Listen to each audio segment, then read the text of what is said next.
BlogTalk Radio. Hello, everybody. This is Chrism, and I'd like to welcome you to a conversation about your Kundalini awakening experience. And as in our other episodes, the first thing I would like to do is welcome my co-host, Amelia Sara. Hello, Amelia. Hello, Chrism. Hello, listeners. You haven't drowned in the flooding that Ireland is experiencing, no? No, I have not. But we have had an awful lot of water on the coast and a lot of flooding, indeed. Yes, it's amazing. Yeah, it is amazing. And I don't know if you will recall, but I did predict in February that the drought in California would be eased. And we are looking at 4 days of rain coming at us, and we've already had another 4 days just in the month of February. We had hardly any in January at all. So I just want the listeners to know that the Kundalini can work on the weather without a problem. And I was fairly confident about that, if you remember. Mm-hmm. Do you That's remember? Good news. That's good to hear. That is good to hear. I do, of course. Yeah, of course. Well, it's been amazing here. If we could transport some of the water we receive here over Key, it would be wonderful indeed. Our beach has been completely transformed with very high tides and Atlantic storms, and there's been amazing transformations here, Chrism. Well, I think it's all good, and yeah, every time you have a strong storm, you're going to have beach erosion, and that will change things. Oh, I see. I'm hearing myself coming through. Centaur, can you go blue? I can. Okay. Everybody, I would like to thank you for joining us with this conversation about your Kundalini. I would like to welcome everybody who is in the chat room. Hello, everyone there. I can't see the chat room because I'm on this iPad, but I'm even if there's just one of you there, hello, and welcome. I'd like to welcome everyone who's listening in the future, in the archives, and I encourage even those who are in the chat room right now to listen to it again. These interviews, these conversations with my Kundalini, basically, is what it is. These conversations with the Kundalini contain a lot of information that is not always available to a person the first time through. By available, I mean you may be focusing on some other aspect. It's a multi-aspected communication resource about your Kundalini for you. And so it would benefit you to listen to these broadcasts over and over and over. And I would like to say thank you to Amelia Santara and John O'Connor and the O'Connor family for sponsoring this program. The only reason we're here doing this is because of them and their generosity. So thank you, Amelia, John, and family. I'd also like to thank Eileen Laurel for the many works that she does with the Kundalini there in South Florida, or I should say in mid-Florida. So thank you, Eileen. I would like to thank Glenn Ola for his design of the Kundalini Awakening Systems #1.com website and maintenance of that. For any other information that you may be interested in pursuing with regards to the Kundalini that comes through Chrism, please, I invite you to watch the videos on the YouTube network, and the name there is chrism.kundalini. So you can go there. We have groups on the Yahoo. We have communities groups on Yahoo, Kundalini Awakening Systems 1 at Yahoo Groups, and we also have them on Facebook, Kundalini Awakening ! On Facebook groups, and also Kundalini Healing on Facebook groups. We also have on Google+, we have a Kundalini Awakening Systems 1 community there. So for those of you that enjoy Google+, you can feel free to join that group and join in the conversation there. I would like to begin today's conversation with regards to those students of mine that are listening to these broadcasts, I want you to understand the level of Kundalini that is coming through the voice. Listen to the voice. Feel the voice. If you've got those earbuds or earphones, really listen to the voice. Even if you don't listen to the words that are being said or you're not focusing on that, listen to the voice. Let the Kundalini in the voice enhance and assist your own Kundalini awakening process, which is what many of you have discussed with me in person or on Skype. So for those students who are following Chrism Kundalini, really dial in to the voice as you listen to these broadcasts. And even if you're not a student, the Kundalini in the voice will reach into you through your auditory nerve channels into the spine and begin to subtly infuse itself into your spinal cord. Now, with the understanding that if you're not ready to have this, then it's not ready to have you either. Okay? So know this and understand this. But if you start getting some Kundalini symptoms because you're listening to this broadcast, you are ready to have this. Know this and understand this. I'm going to bring Amelia Santara back on. Hello, Amelia. Hello, Chrism. Do you have anyone in the chat room there? Yes, we have a few people here. We have a couple of guests with numbers after them. We have Julie. Julie has just logged in. Hello, and Julie. We have Sukha. And Sukha is here again this week and has logged in as well.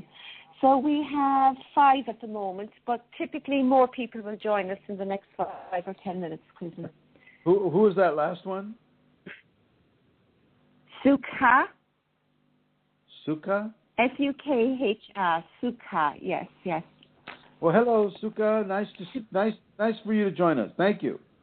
I'm going to go ahead and begin this conversation. Thank you, Amelia.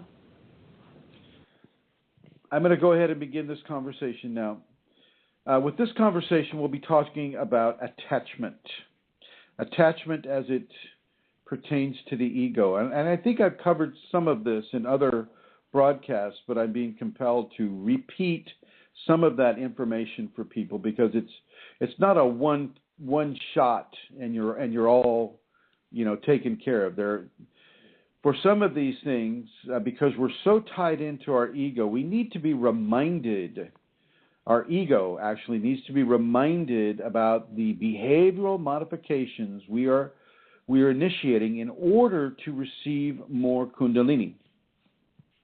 Kundalini will not come or feed the ego. The ego does that all by itself. And the ego may look at the idea of Kundalini and go, oh my gosh, look at all those superpowers I can have. And oh my gosh, look at all the people I could influence and do this or that with them. But the Kundalini will not support that. The Kundalini, this frequency of Kundalini, which is a higher frequency than you're going to get, say, through martial arts or through some of the religious protocols and things of that nature. This is a level of Kundalini that is forming an ascension platform for people. You have reached this information not accidentally. Okay, this is coming to you because you are ready to have it. With this level of Kundalini activation, most of it of the beneficial quality of it will be about behavioral modification towards selfless service for other people, helping your fellow woman and your fellow man come into a greater level of divine infusion themselves, just by virtue of being in your Kundalini radiance. And so that radiance needs to be, the radiance needs to be understood as a vector of communication, a multi-vector communication from the Kundalini within you to those who walk into that radiance. So you need to be able to control your thoughts. which brings us back to our behavioral modification in order to enhance the Kundalini coming through. Oh, I hope I didn't do something bad here. There we are. Okay. So the behavioral modification, if we look at the safeties, we're looking at forgiveness, we're looking at tolerance, we're looking at love, we're looking at compassion, we're looking at extreme levels of honesty and truth. We're looking at levels of service, selfless service for other people. I don't care if it's just opening a door for a person, helping a person cross the street, letting a person cut in front of you on the highways, being a grace upon this world, really is what it comes down to. And I want to encourage you to adopt those behavioral modifications that I just mentioned into your Kundalini awakening process. And the deal is you have to do this in the general public areas that you are, at the gas station, on the highways, in the school, in the stores, in the restaurants, at work, at home. This is not something that you can just do for 2 hours and then you can wait, for the next day. This is something that I want to encourage you to do as much as you possibly can all the time, especially the forgiveness, especially the tolerance. And so let's talk about attachment in this context. I want you to attach to your behavioral modifications. And I know all the, a lot of the current teachings of Kundalini say, oh my gosh, you don't want to attach to anything. It's just going to ground you. Well, that's not necessarily true. If you attach to love, for instance, give the gift of love from you to other people, the gift of love from you to the environment, the gift of love to you from you to even the fellow mortals, the animals on this world. That is a very, very positive attachment. And at this stage, I will suggest that people begin to attach to the gift of love from themselves to other people, to the environment, to the world, to your Kundalini. Okay, these are positive attachments. Attached to the practice of the safeties. And if you go to KundaliniAwakeningSystems1.com and you look at the left-hand menu, you'll see the safeties, and click on the safeties. And I want to give you permission right now to copy those safeties and to live your life now by those safety protocols. Kundalini is a lifetime experience. It doesn't end. It is not a one-time summertime experience. Oh yeah, I did Kundalini last summer and it was really cool and fun and all that. It's not that way at all. And I know that there are people on the web, on the internet, who will proclaim that Kundalini is a one-off experience and that you can do it, in a month and you'll be just fine. And this is absolutely not true. Not true at all. Okay. So I'm going to encourage you to understand, to attach to that idea, to attach to that truth, that your Kundalini will, of all the things that you get to take with you after you die, memories, emotions, and Kundalini come with you after death. So I want you to understand that as well. I am living proof that the Kundalini will come to a person in the next life, and that child will have a very, very interesting go of it. I can attest to that. So I want you to attach to these truths and to these understandings. Give yourself into the Kundalini. Attach to your Kundalini. Now, with Kundalini, you don't really have much of a choice. Once it's up, it's up. And what I'm suggesting is that you choose to attach to the validity and the validation of your Kundalini in you being a sentient, conscious, divine force of its own, waiting inside of you until your evolutionary program is mature enough to have the Kundalini. And anybody, because I'm not very well known, Chrism Kundalini, nobody knows who that guy is. Because of that, if you find yourself listening to this, really, it is not an accident. It is not an accident. You may be ready to have this Kundalini within yourself. So look at that. I want to encourage you to communicate verbally with your Kundalini out loud. Yes, I know. You may feel like an idiot at first, talking to, oh, hi, my Kundalini. This is Chrism. I was just saying hello, because I haven't said hello to you ever before. I'm pretending. So have that conversation with your Kundalini. Seriously, do it in the shower. Do it in the car. Do it where nobody can see you or hear you. But do it. Develop that relationship. Develop an attachment for that relationship. And now let me tell you what's going to happen to these attachments. As these attachments become firm within your being, as they become a solid expression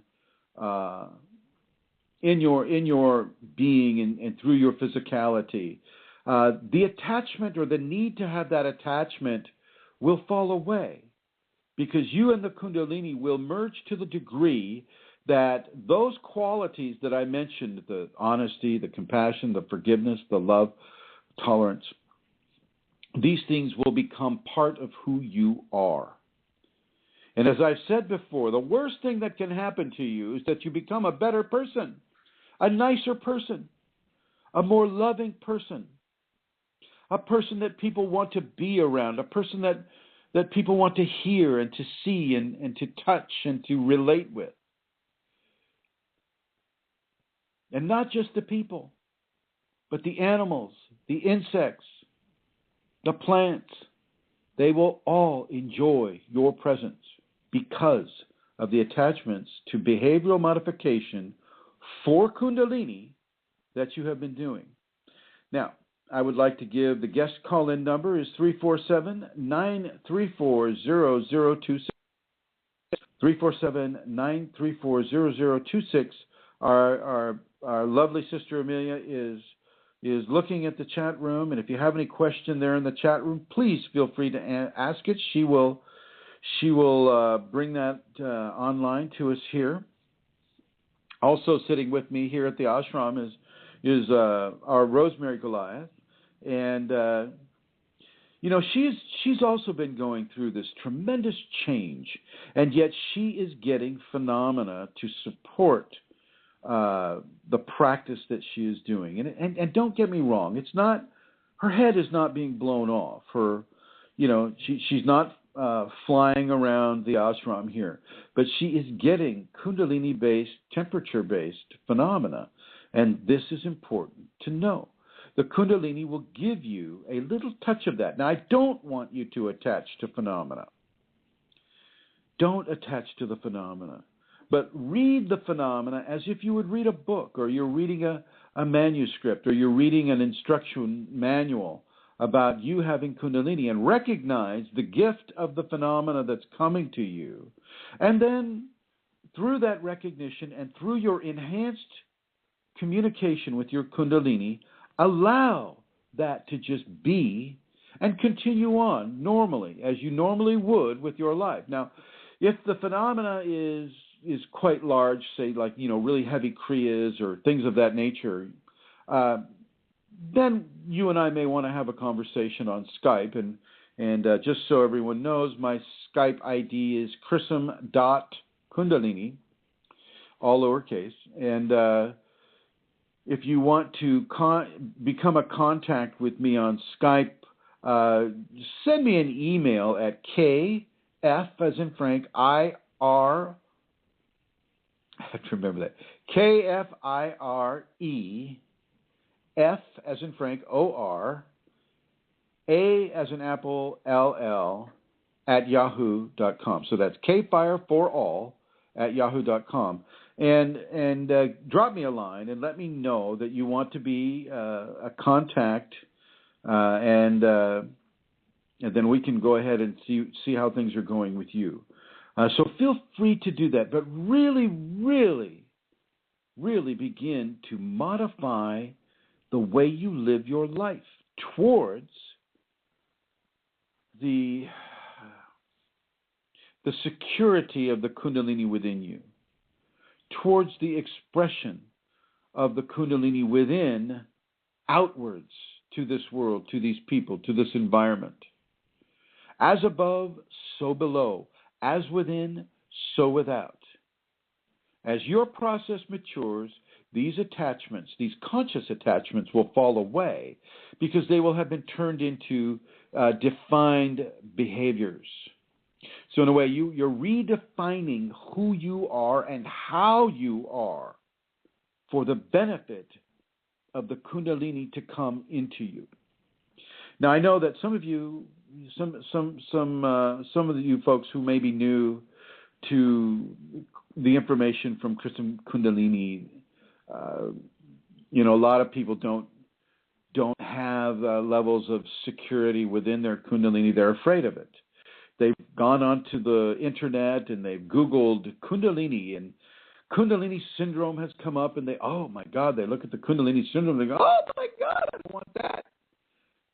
And they run as fast as they can away from that, and I encourage them to run.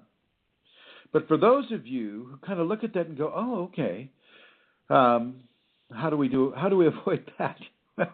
Well, this is how you avoid that. By practicing the safeties, by engaging in a positive, grace-based behavioral modification system, you will not have Kundalini syndrome. If you engage in a community that is also doing the same thing, such as the Kundalini Awakening System's multiple communities, you will not be as likely to have Kundalini syndrome, simply because people are practicing these qualities. What causes Kundalini syndrome is allowing fear to come in to your Kundalini awakening equation, and the fear begins to adhere itself to the ego, and the ego adheres itself to the fear, and from there you have this cycle of debilitation and pain and hurt that is waiting to happen for you. And you don't need to go there. You don't need to be afraid of it either. If you practice these positive based protocols that the safeties are, the forgiveness, the compassion, the tolerance, the patience, the honesty, the truth, the sincerity, all of these things, the charity, you will not have Kundalini syndrome.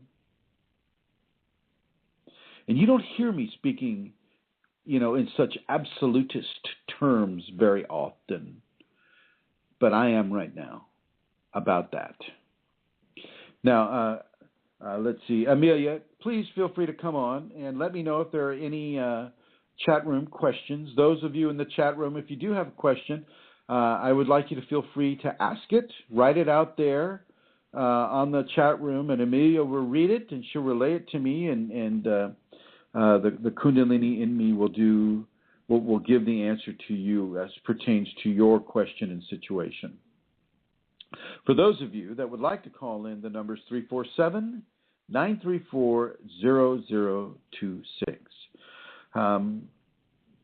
So moving on from attachments, remember I said these are positive-based behavioral modification attachments. Glue them to your behaviors. Make them real. Self-correct over and over and over and over and over and over until your ego and your consciousness gets it right. Be that forgiving person. Forgive others, but also remember to forgive yourself. Have gratitude to the Kundalini. Have gratitude to others, but also have gratitude to the Kundalini in you. The Kundalini in you is the driving force behind your intuition, behind your dream life. It's working hard to bring your conscious level to the point where you can have the Kundalini in a constructive, safe, and positive environment. practice these protocols. Let yourself attach to these protocols, and don't worry. When you no longer need to have any attachments, they will go. They will go. But right now, you're living in a world of ego. In the United States is basically, it should be called the United States of Ego. This is the country where we're living right now. It's the United States of Ego, the UAOE. Okay, so understand that. And it's also the world. This world really is a place of the ego, by the ego, for the ego, and yet also for the refinement of the ego as we move closer and closer and closer to the divine embodiment, which is what the Kundalini is all about, the divine embodiment, becoming that. What did that one guy, he coined a term, homo luminosus. I think he called it, like you have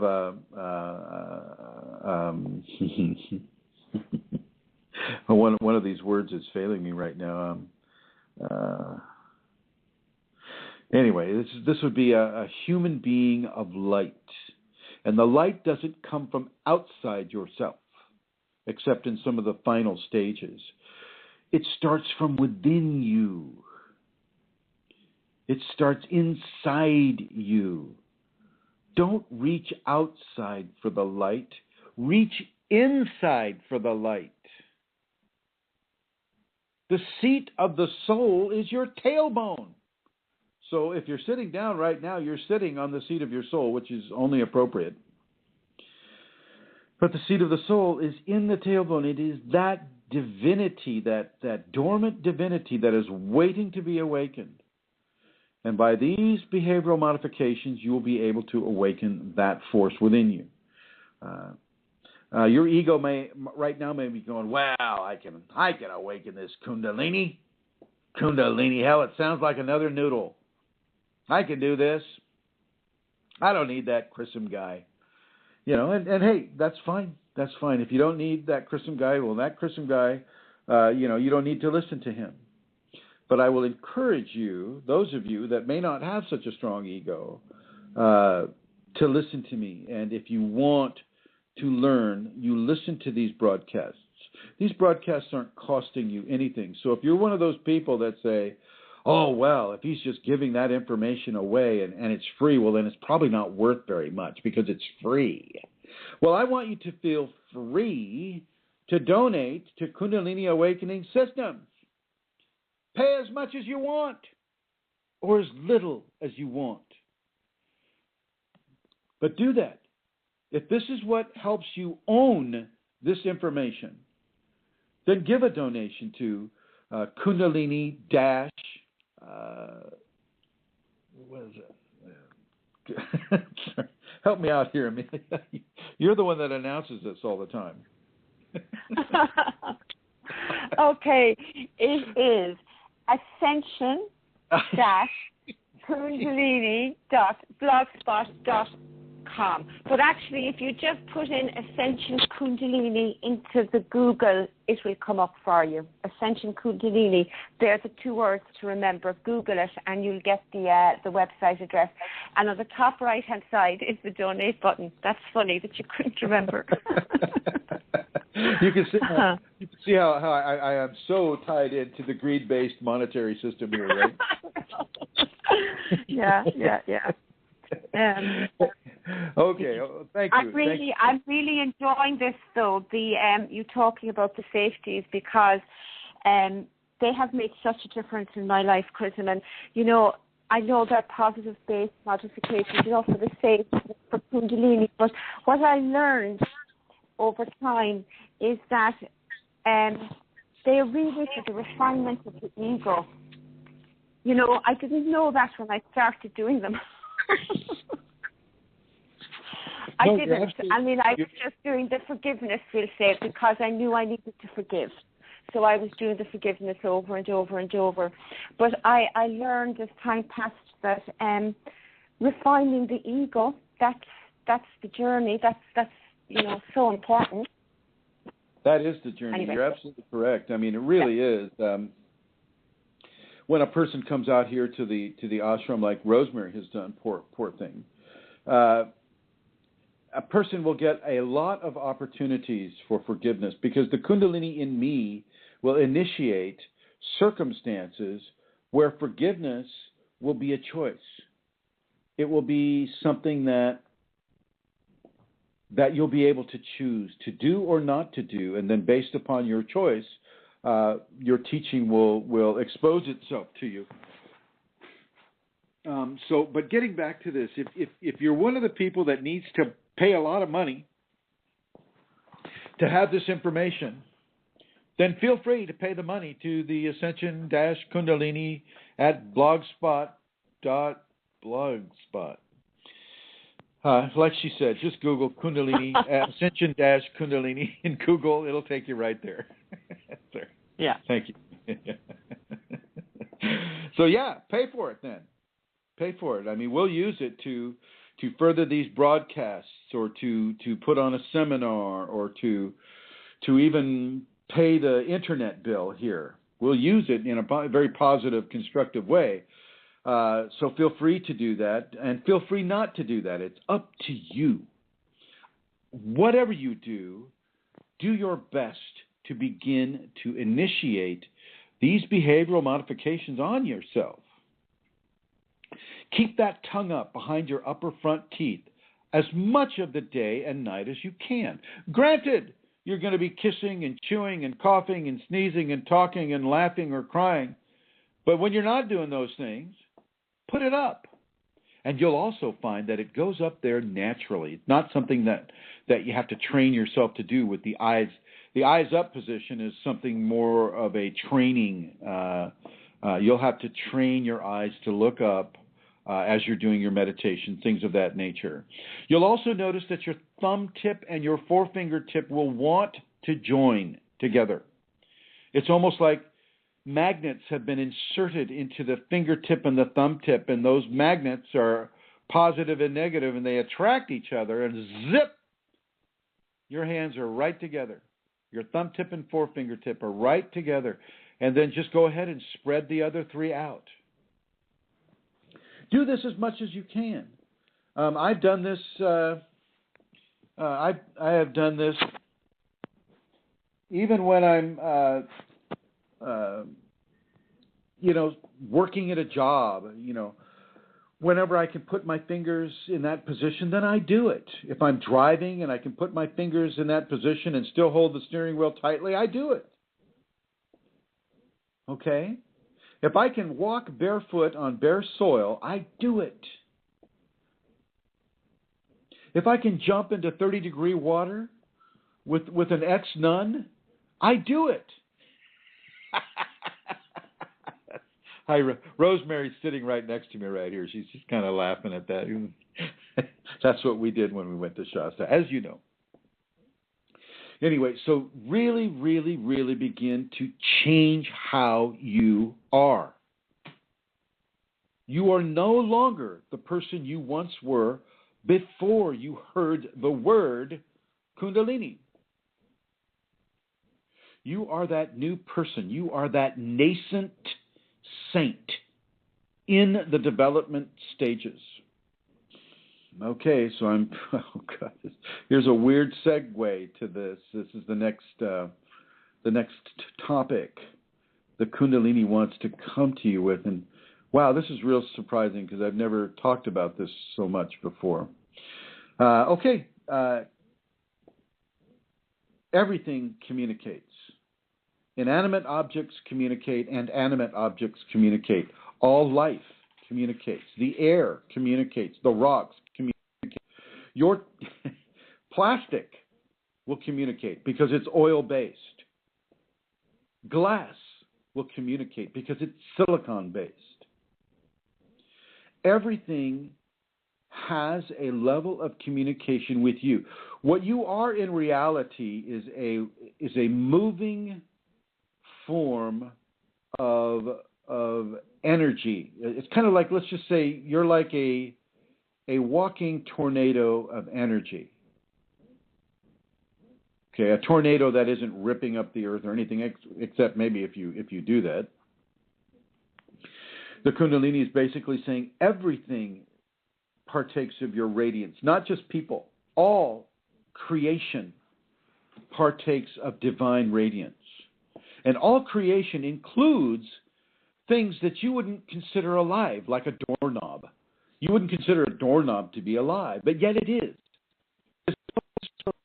The mineral kingdom, if it is a metal doorknob, it would fall under the if you're a Hindu person, King Kubera would be the controller of the metals and things of that nature, or Vulcan if you follow some of the other belief systems.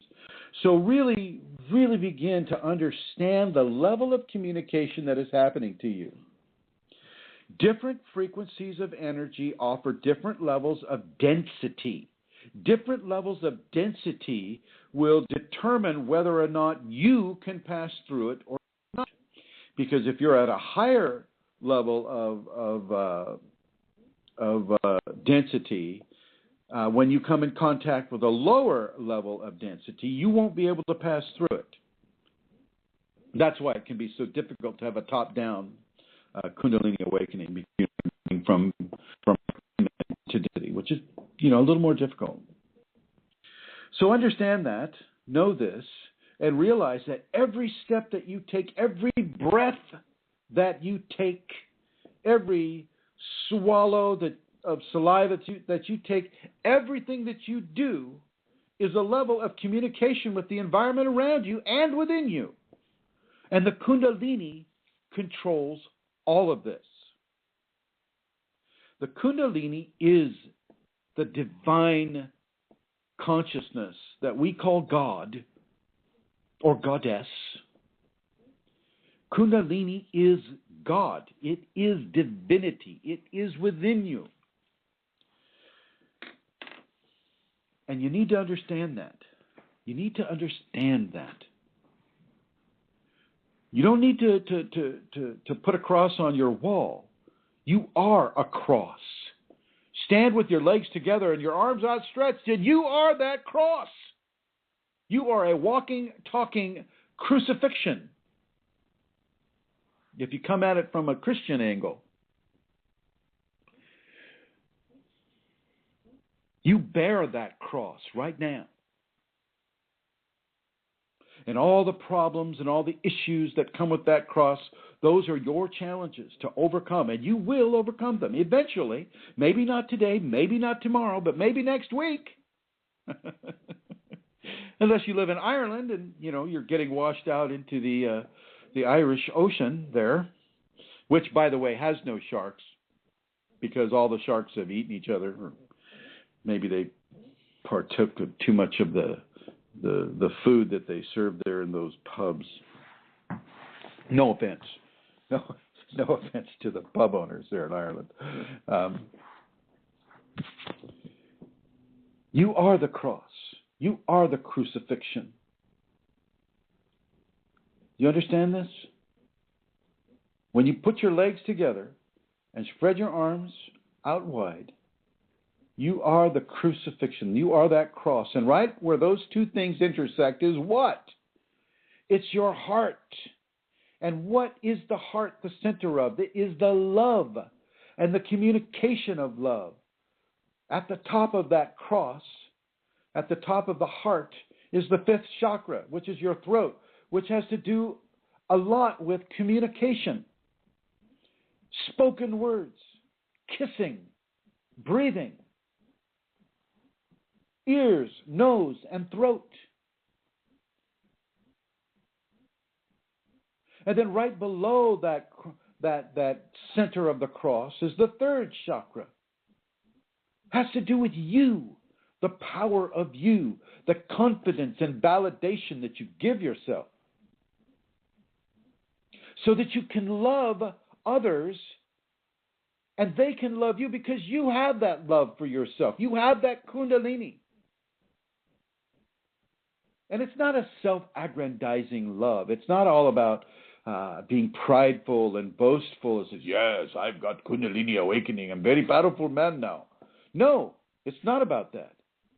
It's about in order to have high quality love for others, you need to also have a high quality love for yourself, a respect for yourself, discipline of respect and love for who you are, not at the expense of others. You don't need, we can love ourselves without, hurting another person or expending another person's happiness, for our own love. You don't have to do that at all. You just know that you are a child of God. You are a child of the divine, and the divine is seeking you to awaken in. Love yourself for that and that alone. Love yourself because you've worked hard to come to an area where Kundalini can blossom within you. The fruit is ripening, and you are the fruit. Everything is communicating to you. The grass that you walk on is communicating to you. There are life forms inside the atmosphere and the air that science has not yet been able to identify, and so therefore they don't exist for science because they can't identify it, but they're there. Entire communities of life forms in the atmosphere and interconnecting with the more dense levels of the physical expression. Life is all around you. You're breathing it. Prana has consciousness. And for those of you, one of these days I'll do a program. If I get a level of interest that people want to hear about prana feeding or breatharian techniques within a Kundalini context, I'll be more than happy to do a program just based on that. But prana is also alive.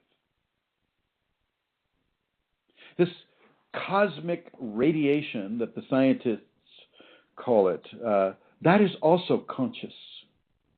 You are breathing stars with every breath that you take. Your Kundalini knows this because your Kundalini created the stars, created the cosmic radiation, created this world among many, many, many other worlds for the balancing of karma and the expression of Kundalini through the balancing of that karma. So Kundalini wants to move right into the karmic issues right now. Let's talk about karma. Karma is, in a short sentence, as you do, so shall you receive, or as you give, so shall you receive. And that goes whether if you give goodness, then you'll receive goodness. If you give hurt, then you'll receive hurt. Okay, and these things are, if you have any kind of an account in the divine, the bank of karma. We'll just call it the BOK. Okay, the bank of karma. And we all have an account at the bank of karma. And our good deeds are in the account, and also some of our not so good deeds are in the account, and the accountant is keeping track of that. Okay, you are the accountant, by the way. Your Kundalini actually is the accountant, and the accountant's looking and said, okay, Chrism, oh God, what a challenging. Okay, we'll have to do some heavy work on that Chrism character. And then that Chrism character, will get the Kundalini, and then he'll get all of that karma that he has to pay, all of those debts that must be balanced. Well, the same thing goes for you. Although I would suggest that all of you are far better than that Chrism person when it comes to the beneficial wealth that you have in positive karma. You will still have some karma to balance, and the Kundalini will bring that up, sometimes hot and heavy, sometimes gentle to the point where you won't even know. So know this, understand this, let this sink in. You will have karma. So if, when you have this karma and you have the Kundalini come up, you can expect the Kundalini to bring up karma for you.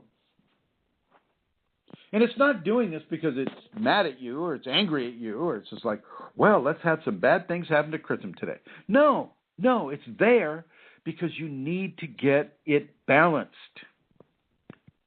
You need to do some forgiveness work. You need to do some positive outreach work.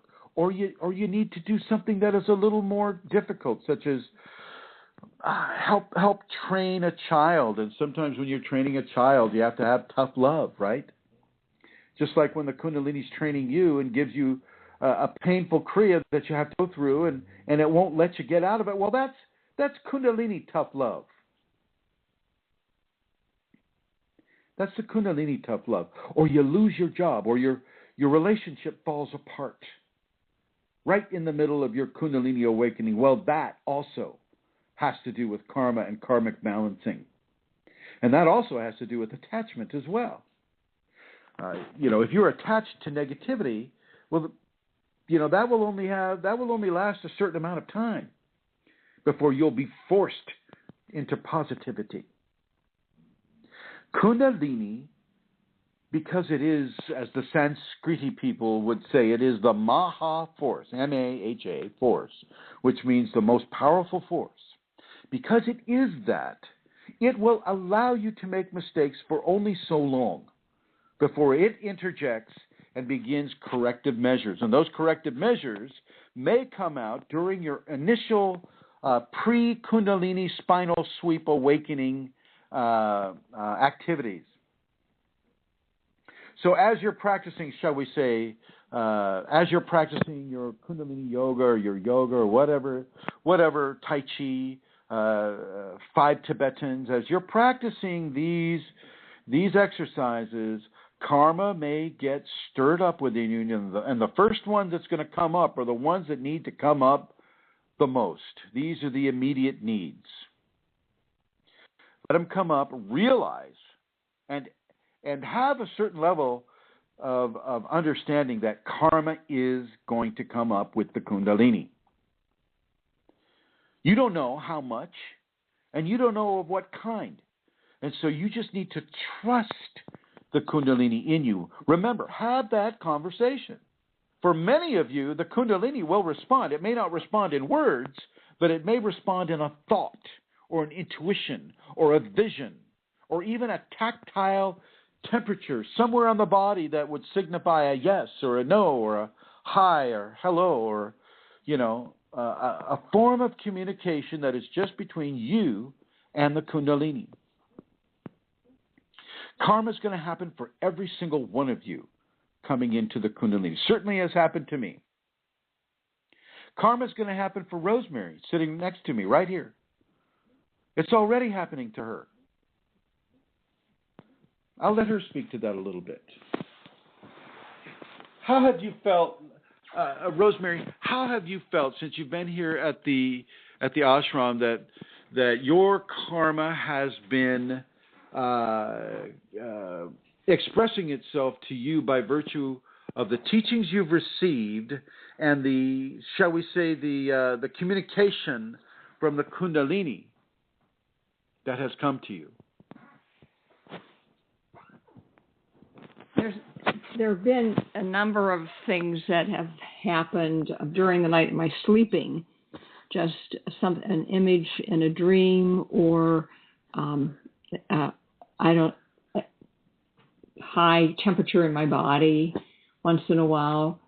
And I would think mostly it's in just inward confusion and hurt by my own past, my continuing thoughts and impressions and ideas and expectations, all of those inner things that I don't look at ordinarily, but when I feel those, and I've written about those sometimes, a couple times on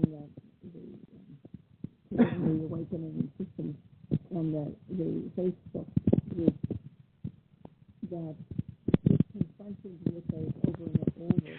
Oh, sorry, Rosemary, your voice is gone. You're muffled and very far away. Something has happened with the mic.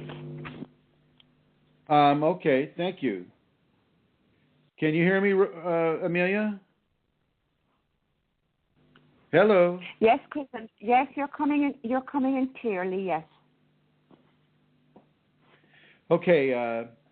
Where did you last hear Rosemary before her voice faded out? What was she saying? I missed. Oh, Chrism, I'm sorry. Don't ask. I don't know. Okay, well, basically what she's saying is that the Kundalini is coming to her in ways that allow her to distinguish the information as being from the Kundalini instead of being, say, from me or from her own ego. She's had visuals, she's had temperature changes, she's had behavioral modifications occur to her from the Kundalini, but also from me as well. Okay, so you will have this occur for you. This is not something that is only happening to some of the Kundalini people. This will happen to virtually all of the Kundalini people.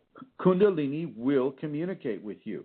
Once again, it may not be in words. It may be in images. It may be in a dream message. It may be in, as I said, a physical location of a temperature or a little tingling in say a fingertip or a toe tip or something of that nature. Pay attention to your body. Pay attention to your feelings, because the Kundalini will also communicate with you through your feelings. Are you hearing me okay here now? I just want to make sure that this is happening. Amelia, can you come on and let me know? Yes, Chrism, I can hear you clearly. Thank you. Okay. So initiate those understandings within yourself.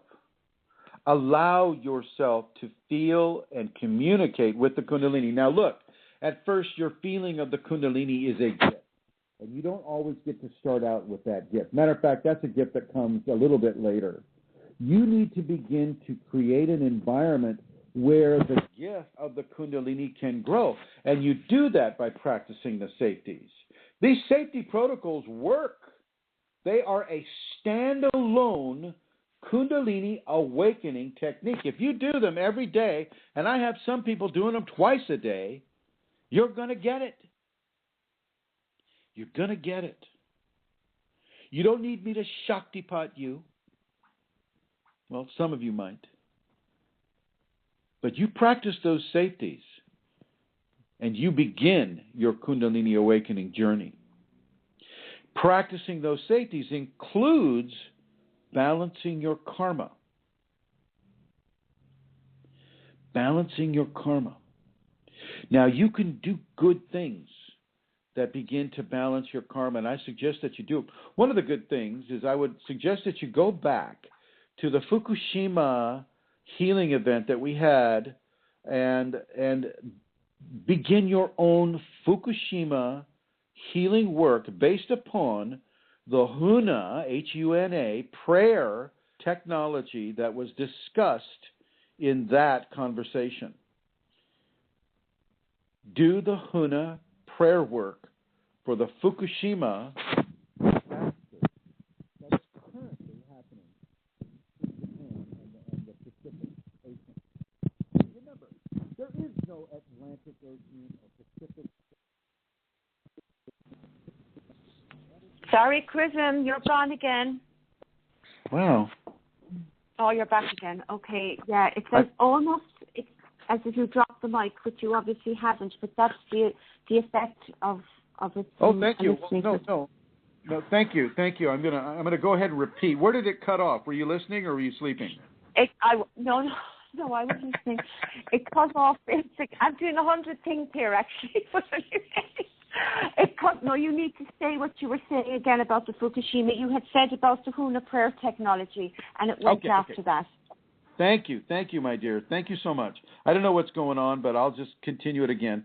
You need to do the Fukushima prayer work technology that we discussed in the Fukushima healing event that we have in one of our conversations. Do it for 40 days. If you can do it for 60 days, do it for 60 days. It was on December 4th that we did this. So you go back to December 4th, and thank you, Rosemary, for that. You go back to December 4th and listen to that conversation and practice that Fukushima. That is a positive karma-based activity. Going and visiting complete strangers in rest homes is another positive karmic activity. Stopping at an accident scene and helping people who are in, very, very stressful conditions, that is a positive karmic activity. Helping a person cross the street. As I said before, doing all these kind things for perfect strangers really is the way to go. And I say, I elaborate by saying perfect strangers because it's easy to do nice things for your kid. It's easy to do nice things for those you're familiar with.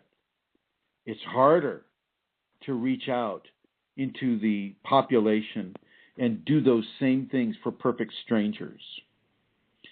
Let that occur. And by doing that, you not only help your own karmic situation, but you help society as a whole. Kundalini wants you to help society as a whole, because just as it is within, so is it without. Okay?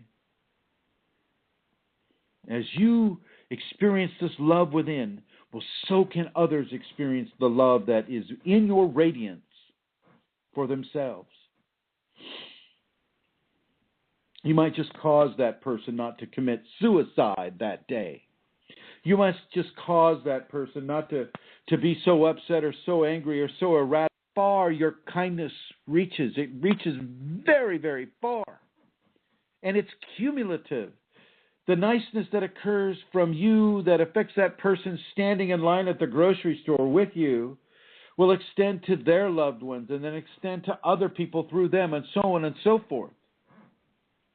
Like a flowering plant, it grows branches and those branches grow branches and those roots grow roots and those, the leaves and the fruit, everything comes into place.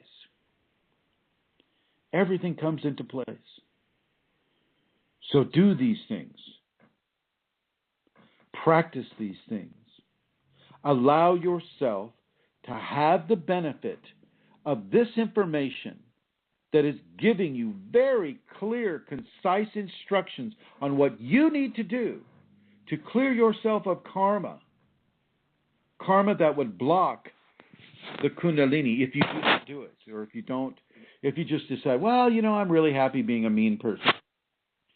If you're one of those people that says, oh, well, I'm practicing shadow Kundalini right now, and that gives me permission to be a mean little shit, which is what some people actually do. They say, well, I'm in my Kali mode, so that gives me a permission to cut off people's heads and cast spells. No, it doesn't. But that's their ego talking, Remember, you come from density into refinement. You come from density into refinement.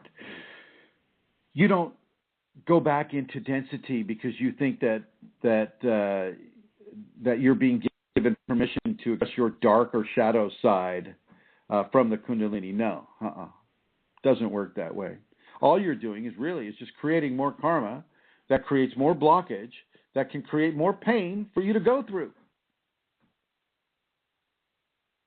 Just like the plant that is a seedling that is germinating in the darkness of the soil, well, it reaches upward towards the light. So do the human plants reach upward towards the light. How many plants do you see as they come up from the soil, bend it back down and try to get back in the soil? How many plants do you see do that? Not too many. And neither does the human plant do that unless it's burying its head in the sand in order to avoid the responsibility of refining towards the goodness of love, light, and unity of this universe, this multiverse, this God-verse. And you are the gods and goddesses in this God-verse, this goddess-verse. Okay. Amelia, could you come back on? Oh dear, I'm back on. What? Is the microphone Don't ask me an awkward question. No, the microphone is working fine, Chrism. I lost you again for about 2 seconds, but you came back, so I didn't interrupt you. I so don't know weird. what that's.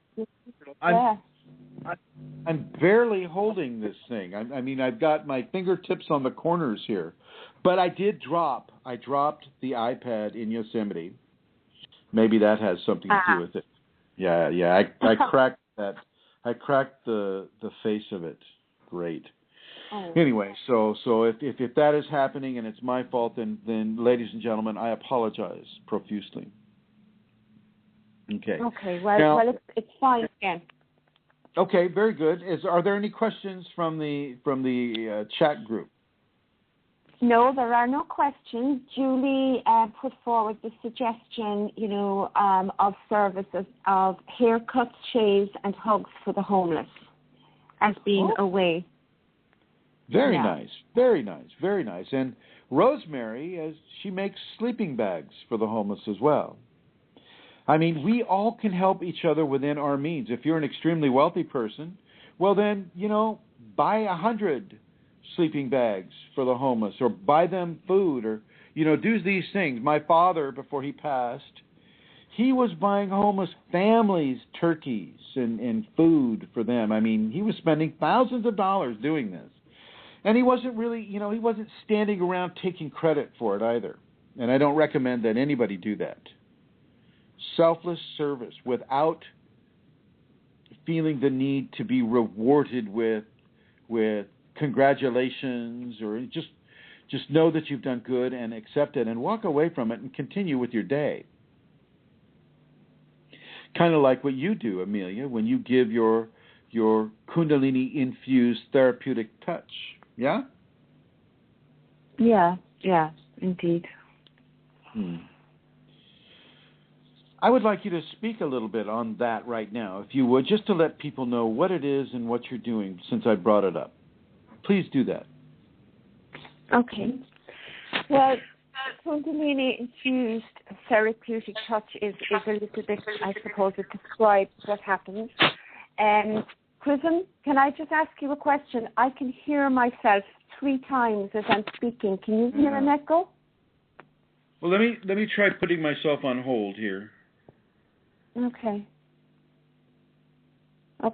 Well, I'll continue. Actually, that's a little bit better. Okay. Well, what I do is Kundalini-infused therapeutic touch is when I put my hands on a person for healing. It is infused with the Kundalini. The Kundalini comes through my touch and through my hands to the person. It is the Kundalini radiance. It is a gift of grace that comes to the person. It is not something that I do. It is not something that my ego does. It is me being there, for sure, and the Kundalini within me going to the person. And so for me, the good thing that I do is that I put myself into a situation and a scenario that allows the Kundalini to go to the person as the Kundalini decides. Sometimes people will ask for very specific healing, for a specific thing in their body, and that's okay. I am there, and I will ask for the Kundalini to go as the Kundalini decides. It's not something that I do. I can feel the Kundalini myself. I mean, there are different ways that this occurs. And just to tell you that I can feel the Kundalini moving. I can feel the infused touch. And I feel it in different ways. Sometimes through my hands, I will feel heat and energy tingling. And not only that, it's as if my hands energetically at times will go into a body. Or sometimes it isn't even from my hands, it comes through my heart and it goes to the person in that way. So I never really know how that's going to occur. The Kundalini, what I have, I suppose myself and the Kundalini have this agreement now, because the Kundalini directed me to do this, and I put myself into the position of doing good for somebody, and the Kundalini then decides how that's going to be given through me, and also how the person on the receiving side is going to tactilely feel it. Some people will feel the infused touch in the area that is unwell or sore. Some people feel heat or tingling, and again, it is not the same for everybody. So it very much depends. And another thing that is interesting as well, even though we call it Kundalini infused therapeutic touch, it's not necessarily touch that has to be done, skin to skin. It can be done long distance too. So we say on the Yahoo healing group or on the Facebook healing group, Kundalini infused therapeutic touch is also given at a long distance, and the effect is quite similar. So that's one of the, when Chrism said, that is one of the good things that I am honoured, and I mean really honoured to be able to do for people. But it is really just me being there. It is the Kundalini that does it. Okay, Chrism. Thank you, Amelia. Was that Very okay? Nice. Okay. Perfect, absolutely perfect. Thank you for that. And one thing I'd like to add to that is that there's a high level of devotion involved before you touch anybody. Before you touch anybody with KITT, there's a high level of devotion that comes in, and this level of devotion ramps up the energy, really ramps it up. Am I right? Oh, yes, you are. I totally forgot that. It's amazing because I assume that because that's what I do. The devotion is essential, and it makes a huge, huge difference. It makes a huge, huge difference, Chrism. It's just such a beautiful thing to actually do as well for me, No, I hear you. And yeah.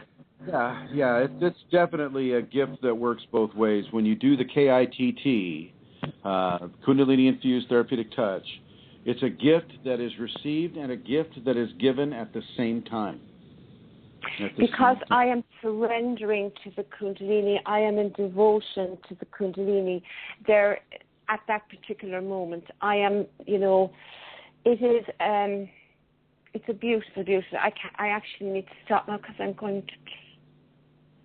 No, I understand. Okay. I going right into bliss, going into tears. You let it go, Amelia. Let it come. Don't stop it. Now, I want you to know, all of you, and for those in the archives, I'm including you in the all of you as well, that we're having a seminar in New York. It'll be about 30 minutes north of New York City. This will be happening in late March, March 22nd and 23rd, I think. I don't have my calendar in front of me. Can you go and grab one of those calendars from the kitchen? Thank you, Rosemary.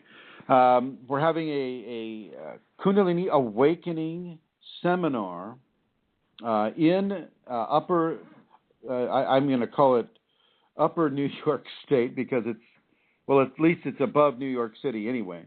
And we're having it at a very, very beautiful place. But, let's see here. Yeah, that would be the 22nd and the 23rd. Don't fall, Rosemary. Falling is not allowed. She tripped. We're having it then, and then we're also, can I have that back, please? We're also having the Irish seminar on the 29th and the 30th of March. Okay? So I encourage any and all of you. Did I say that right, or was I wrong, Amelia? No, you're perfectly right. I'm okay again now. Oh, that's just so wonderful. Yeah, bliss. You gotta have it. You gotta have it. So I'm going to let you go ahead and elaborate on those. Okay, well, the place in New York is Westchester County, I believe, and it's a beautiful setting on the Hudson River, and it's 35 miles north of New York City. I think it's about an hour by public service, by train, I think, with stops and all of that, less than an hour. And it begins on the 23rd, the 22nd. It begins on the 22nd, which is a Saturday, at 11 a.m. And we are staying overnight in the venue, and your lunch is included, and your dinner is included, and your single occupancy room, the seminar itself, your breakfast the following day, and your lunch the following day. So do get in contact with me, and I'm actually going to give the price. It's $222, which is exceptional value because we've kept it at that to make it as accessible as possible and to just cover what it is we need to cover in terms of expenses and to cover accommodation and all of that. So please, there are a few spaces left. It's going to be a small seminar. So get in contact with me if you have any interest. It's it's kundalinimatters@gmail.com. And the same email address you can use if you have an interest in attending the Irish seminar. And really that's a European seminar rather than an Irish seminar. It's been held in Ireland, but in actual fact it's very accessible from Europe because you can fly into Dublin from almost anywhere in Europe. There are 2 people already booked in from the UK. And the last time we had people coming from mainland Europe as well. So do consider it if you're living in Europe and get in contact with me. And you'll be picked up at the airport. And it's only a very short 20 to 30 minute drive from the airport to the beautiful venue we have arranged there. So I better stop, Chrism. So again, kundalinimatters@gmail.com. And it would be wonderful to meet you. Thank you. Thank you, Kundalini. Thank you, Amelia. I'm going to hand it over to Rosemary here. She's going to give her dates for the seminar in Minnesota. Yes, thank you, Chrism. In September 27 and 28th, Chrism will be doing a seminar in St. Paul, Minneapolis area. We welcome everyone throughout the United States or anywhere to come, but particularly the Midwest. And the cities, the Twin Cities at that time are a beautiful time of year in Minnesota. And it will be a Saturday and Sunday, the 27th and 28th. And Eileen Lauro and I are working on that. And what we have for putting together the cost, we do have the place and the hotel and those other details. And still working on some final things. Thank you, Rosemary. Wonderful, wonderful. So we have 3 seminars for you to consider. Okay, it does make a difference. It does make a difference coming to a seminar. I only give at the seminars. I give ishtis. The ishtis are fairly strong. A lot of them, the ishtis will be dependent upon your practice of the safeties, no matter what. No matter what. I've made the mistake of giving a person a Shakti pot without the practice of the safeties, and it can be quite difficult. And so I don't want anybody to have those levels of difficulty. Okay, practice the safeties. Practice your behavioral modifications. Yes, Amelia. I would just like to say how amazing it is to attend a seminar because we don't have, there are so many different reasons why that is so, Chrism. We don't have many opportunities in our day-to-day life to meet other people who are Kundalini activated, Kundalini awakened, and to come together and to meet other people who are going through a process similar to what you're going through is just, it's amazing. And it is a real gift that you can give to yourself.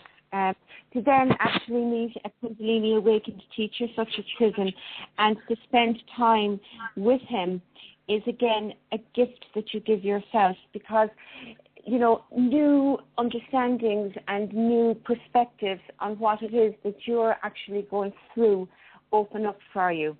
And really, your process will never, ever be the same after attending a seminar. You will be so glad that you came. So if anybody is out there considering it, please do really look at it seriously. It was mentioned recently, that Chrism comes to Ireland fairly often. And I just want to say we did have a seminar recently in October, and now we're having another one. But that's very, very rare. The one before that was in early 2011. Yeah. So, I mean, it mightn't even be 2015. It could be further out again before we have the next one. So don't assume that there's going to be another seminar offered, because, it's quite a big deal to organise, and it may not be happening again for a while. So please do consider this opportunity for yourself. Okay. It's true. Thank you, Amelia. That's absolutely right.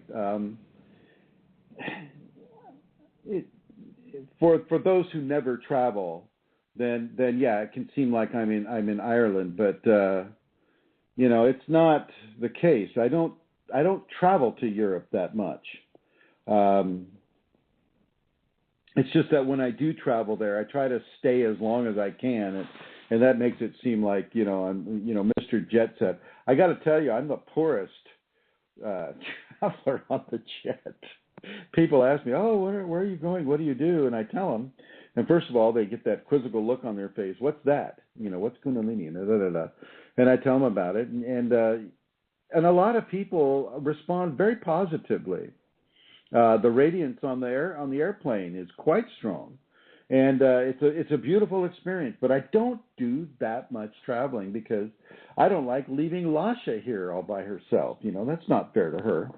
And so I don't do that much traveling, but I also know that my life is dedicated to giving the Kundalini its voice through its radiance within me to other people. And if I would encourage you to become one of those people, if you are at all interested in having the Kundalini in a safe and a supportive, nurturing environment. I am not the kind of teacher that throws you into the deep end of the pool and says, well, okay, you sink or you swim. That's not me. Because I was thrown in the deep end of the pool, and I know how that feels. And I will never, ever put a person in that position. If a person needs to be in that position, well, they can go somewhere else. I'm far more based in the positive aspects of reaching into the light of grace. From the darkness of grace into the light of grace. That's the focus that comes at those Kundalini Awakening seminars. And I really encourage you to consider Minneapolis and the dates that Rosemary gave.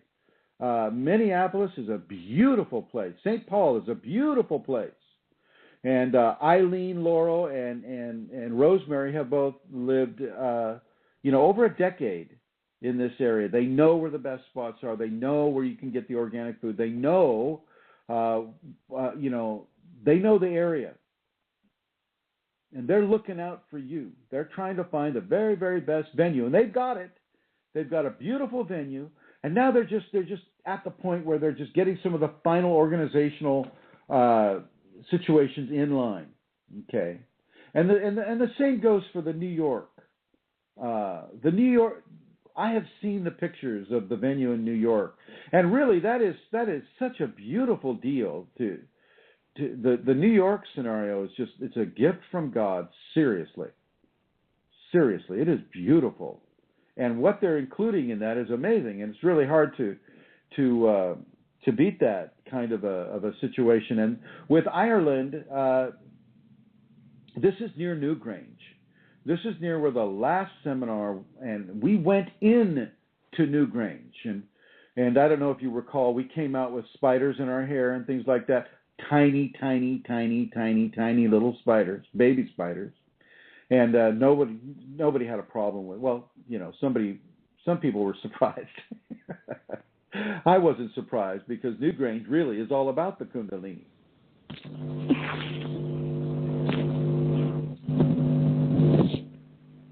Amelia. No. No, I'm just remembering that was a very Kundalini experience going into Newgrange. It was very special. And this time we're not staying in the same place. We're staying in a gorgeous old stone house very near to Newgrange. I actually think this time we have a view of Newgrange from from the big window out the back. So Sweet. that's going to be, yeah, I think so. Great. So, because yeah. I'll tell you what, we're all going to go back in to Newgrange. We're going to take the whole seminar right inside of Newgrange, just as we did last time. That will be part of the seminar.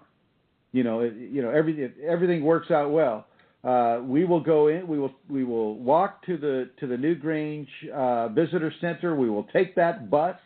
The bus will take us up to the road right below where the trail heads up to Newgrange, and then you will literally go inside this megalithic structure that they call Newgrange that really has a lot of Kundalini presence within it, waiting there. I was seeing visions. Other people from the seminar were seeing and experiencing things, and the spiders were just one part of it, just a small part of it, a beautiful part of it, a living part of it. But the whole experience is phenomenal, and it will stay with you. It will stay with you, and I really encourage people in Europe, people in France, in Germany, people in Austria, people in Hungary, people in Switzerland, Bulgaria, UK, Ireland, Spain, Portugal, Italy. Come to this seminar in Ireland. It is not an expensive air flight from anywhere in Europe. Come to this seminar in Ireland. I'd love to see you. Amelia would love to see you, and you can reach her at kundalinimatters@gmail.com. All right. Now, unless there are some questions from the chat room, then I'm about ready to let this broadcast be as it is. So, Amelia, is anybody writing? No, there's nobody writing. I'm looking now. Has anybody got a question there? No, nobody is writing. Good. Chrism, I wanted to ask you. I mean, it's about the Huna prayer, Yes. and I know that we did a program on this before. But one of the things about the Huna prayer that is very different to other forms of, we do it for 40 days, is that the Huna prayer itself does not change. You don't make any alteration to it. You know the way sometimes when we're feeling You write it down. Yeah. Could you say something about that? Just you write it down exactly. You could say something of this nature. May a healing be given to all the oceans of the world experiencing elevated levels of radioactivity. Okay, so the healing, you're not trying to dictate how the healing goes. You're just asking for the healing to be given, and then you're generating the energy through the breathing to initiate that healing, to give the blessings to the Kundalini or the Amakua, and the mana loa will rain down upon those oceans. Or you could also say, let a healing be given to correct the radioactive disaster at the Fukushima nuclear plant. You could also phrase it that way. And if you phrase it that way, then that energy is given into that solution. But once you write it down and once you visualize it, you do not change it. You do not change it because I forgot to add all black kitties are to be, protected or whatever. You're not going to add anything to it. It needs to be done exactly the same way over and over and over for those 40 days. And you're giving, remember the breathing. I won't go into it too much right now because it's in that conversation. You're you're generating energy and you're giving it to your unihipili, the ego child self, and the ego child self is projecting it to the high self, the amakua, the Kundalini self.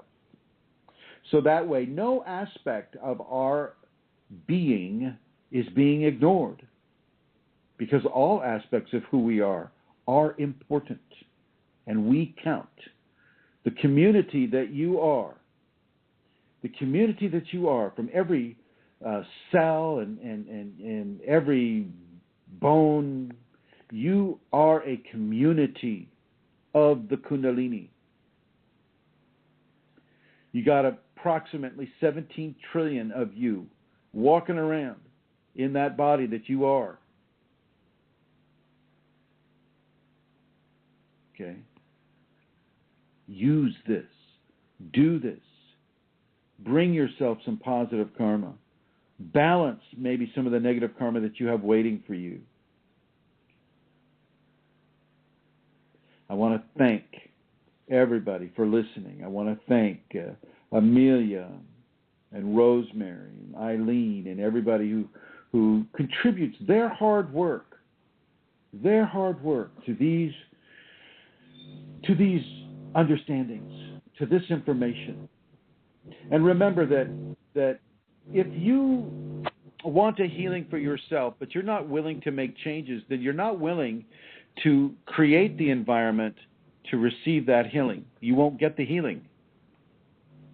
Remember, you need to change the inner environment to support the new change that you're asking for. Yes, Amelia? No, Chrism, I'm just that color all the time. Okay. All right. Sorry. Well, thank you, my dear. Thank you for supporting this broadcast. Thank you, Rosemary, for enduring it. I think she's going to go take a nap. Thank Hi, you, Rosemary. Goodbye. Thank you, Lasha, for not scratching the furniture while you were doing it. Thank you, everybody, for listening. This is Chrism, Rosemary, and Amelia signing off. We'll see you next week. Thank you.